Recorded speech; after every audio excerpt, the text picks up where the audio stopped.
बनने का फिर ये सपना आपने देखा, इसको पूरा कैसे किया? मैडम, सपना देखने से सारा काम नहीं हो जाते हैं। सपना देखने के साथ-साथ फिर आपको उसके लिए एफर्ट्स करने पड़ते हैं। हमारे समय में Allahabad university was the top university, जिसमें जो बच्चे का एडमिशन हो जाता था, ये माना जाता था कि ये किसी न किसी अच्छी सिविल सर्विसेज़ में निकलेंगे। ये एक माहौल होता था। मैंने जब पहले दिन मैंने बीए पार्ट 1 की क्लास जॉइन किया, 3 घंटे की क्लासेस थी, 1-1 घंटे की 3 सब्जेक्ट्स की।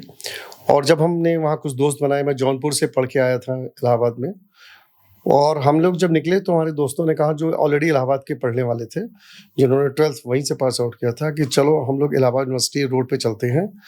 और मैंने पूछा, क्या करने चलोगे? उन्होंने कहा कि हम लोग यहाँ चल के पहले सिलेबस लेते हैं सिविल सर्विसेज का, स्टेट सर्विसेज का, कि सिलेबस क्या है, अनसॉल्व 10 साल के क्वेश्चन पेपर्स लेते हैं। That was my first day in BA, और मैं उनके साथ गया, और हमारे पास पहले दिन ही कॉम्पिटिशन से रिगार्डिंग सिलेबस, कोर्स, कौन-कौन सी अच्छी बुक्स हैं, ये सब हमें पहले दिन इसलिए पता चला कि वहाँ एक एनवायरनमेंट था। अब मैं एनवायरनमेंट पे आता हूँ, मुज़फ्फरनगर में मैं पोस्टेड रहा हूँ। मैं 95, 96, 97 में मैं वहाँ CO Jansath, CO Budhana, CO city रहा हूँ।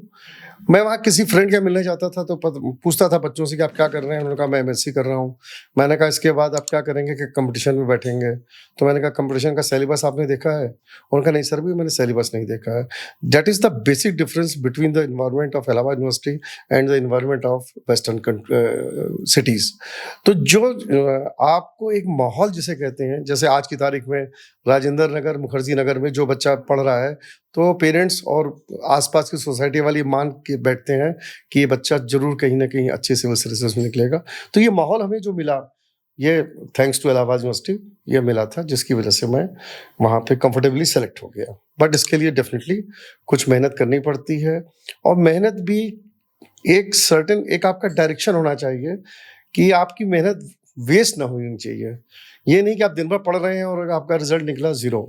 आपको क्या पढ़ना है, कैसे पढ़ना है, 24 घंटा पढ़ के कभी कल्याण नहीं हो सकता। आपको, अगर आप रेगुलर 14 घंटा पढ़ रहे हैं तो मुझे लगता है 14 घंटा बहुत है, पर फिर 14 घंटा की पढ़ाई दिखनी भी चाहिए कि मैंने क्या पढ़ा। साथ ही साथ मैं ये भी एडवाइस करता हूँ, यहाँ यूनिवर्सिटी में भी एडवाइस करता हूँ, यहाँ भी बच्चे कॉम्पिटिशन्स के हैं जो चाहते हैं कॉम्पिटिशन क्रैक करना, कि एक ग्रुप ऐसा रखो डिस्कशन का, जो शाम को 1 घंटा कम से कम आपस में डिस्कस करें अपने साथ, आप लोगों के साथ, कि क्या हमने पढ़ा और क्या तुमने पढ़ा और उसमें क्या सीखा। जब हम डिस्कशन से बात करते हैं तो वो चीज़ें जो आपके थॉट्स और वो होते हैं, वो आपके दिमाग में बिल्कुल गहरे बैठ जाते हैं, और फिर वो आप भूलते भी नहीं हैं।